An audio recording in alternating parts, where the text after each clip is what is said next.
Hola, te doy la bienvenida a Jazz te explica. Este es un podcast donde platicamos de temas de nutrición, hábitos de alimentación y salud en general, explicando con palabras sencillas lo que dice la ciencia, o bueno, por lo menos lo que se ha descubierto hasta ahora.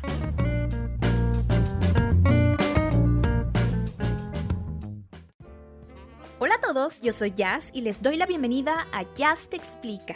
Para este episodio no estaba segura de qué tema platicarles y en eso, viendo información en un sitio de internet, leí algo sobre cómo elegir mejor los alimentos. Y aunque siempre deberíamos de preferir alimentos obviamente naturales y frescos, la realidad es que muchas veces tenemos que recurrir a productos preenvasados, por el ritmo de vida que llevamos o por lo menos la mayoría de nosotros así es. Por eso, el día de hoy vamos a aprender a leer las etiquetas de estos alimentos. Aunque puede que algunos de ustedes no vivan en México, o por lo menos eso me dicen mis estadísticas, muchas de las cosas que hablaremos aquí les pueden resultar de utilidad. Las etiquetas de los alimentos contienen diferentes elementos, pero nos vamos a enfocar a lo relacionado con su contenido. Vamos a empezar. Primer elemento, contenido o peso neto. El contenido del producto creo que es uno de los elementos más obvios y fáciles de identificar. Muchas veces lo utilizamos para comparar el precio de un producto entre diferentes marcas.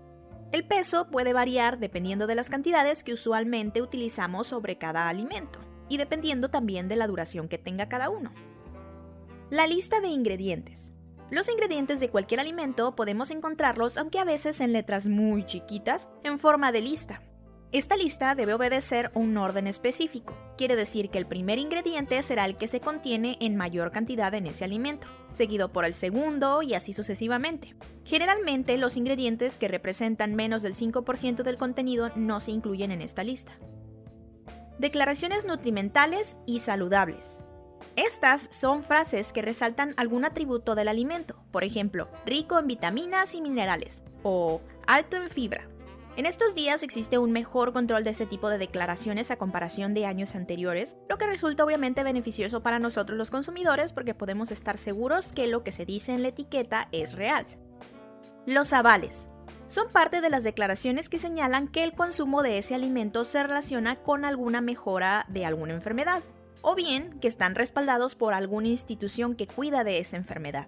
Es importante señalar que esto sucede por los nutrientes que contiene el alimento y no por el alimento en sí. Ningún alimento mágicamente puede curarnos de ninguna enfermedad, desafortunadamente. Al menos que fuera por falta de alguna deficiencia de nutrientes, pues sí hay alimentos que podemos procurar. Pero recuerden, los alimentos por sí solos no son mágicos ni nada por el estilo. La tabla de contenido nutrimental. Todos los alimentos, a reserva de las especias, los tés y productos similares, deben contener en su empaque una tabla de contenido nutrimental. Y este es uno de los elementos más complejos para la mayoría de nosotros. La tabla nos señala qué cantidades de cada nutriente se encuentran en dicho alimento. Cantidades de calorías, de carbohidratos y azúcares, proteínas, fibra, grasas totales, grasas saturadas y no saturadas, etcétera, etcétera, etcétera. Así podemos conocer en qué proporción se encuentra cada nutriente en ese alimento. Algo a lo que debemos prestar mucha atención es en el tamaño de la porción que representa cada tabla. ¿A qué me refiero con esto? Bueno, las tablas de contenido nutrimental generalmente no representan el total del producto que viene dentro del empaque. Un producto puede pesar, por ejemplo, 1 kilo y que las cantidades que se muestran en la tabla solo representen a 30 gramos, por ejemplo. En el caso de México, la cantidad que deben utilizar todos los alimentos para sus tablas de contenido nutrimental, independientemente del volumen o el peso, el contenido neto de cada producto, es de 100 gramos o de 100 mililitros. Esto nos permite comparar mucho más fácil entre marcas y entre diferentes productos sobre su contenido nutrimental. La tabla de contenido es útil para todos, aunque debemos tener ciertos conocimientos generales para entenderla realmente. Por eso se creó el siguiente elemento.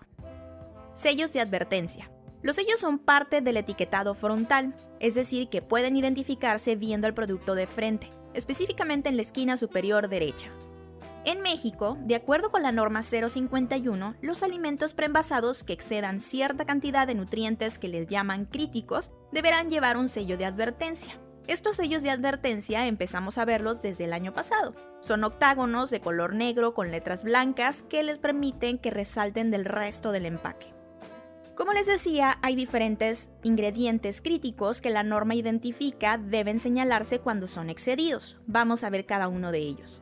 El sello de exceso de calorías. Se incluye en alimentos que contienen 275 kilocalorías o más por cada 100 gramos o 100 mililitros.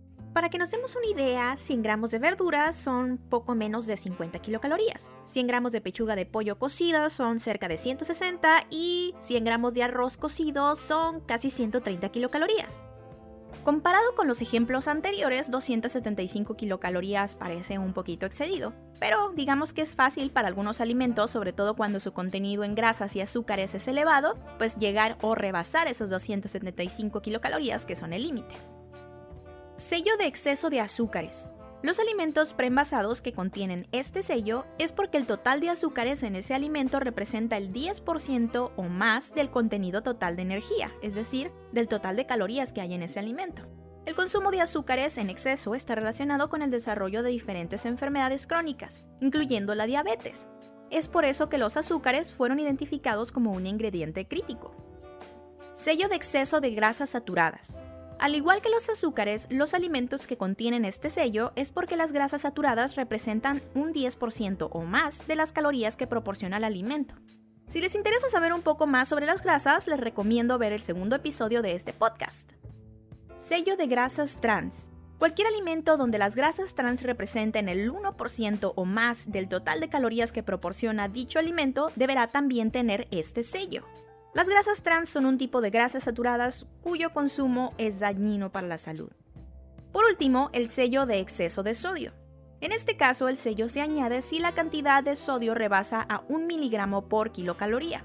Es decir, si un producto contiene 100 kilocalorías, por ejemplo, tendría un sello a partir de 100 miligramos de sodio. El sodio es el principal ingrediente de la sal, y muchos alimentos, aunque no sean salados por su sabor, lo añaden como un conservador y para realzar el sabor. Un consumo excedido de sodio se relaciona con el aumento de la presión sanguínea y a consecuencia con enfermedades del corazón. Entonces, el hecho de que un alimento contenga cualquiera de estos sellos significa que excede la cantidad permitida de ese ingrediente. ¿Y cuál es el problema de consumirlos en exceso? Muchos. Estos 5 ingredientes que la norma define como ingredientes críticos han sido seleccionados gracias a muchas investigaciones realizadas en diferentes países, donde se ha demostrado sus efectos negativos para la salud de las personas, como algunos de los que ya mencioné. Para el caso de aquellos productos cuyo tamaño es muy pequeñito, es decir, menor o igual a 40 centímetros cuadrados, deben de agregar un solo octágono, pero con un número en su interior.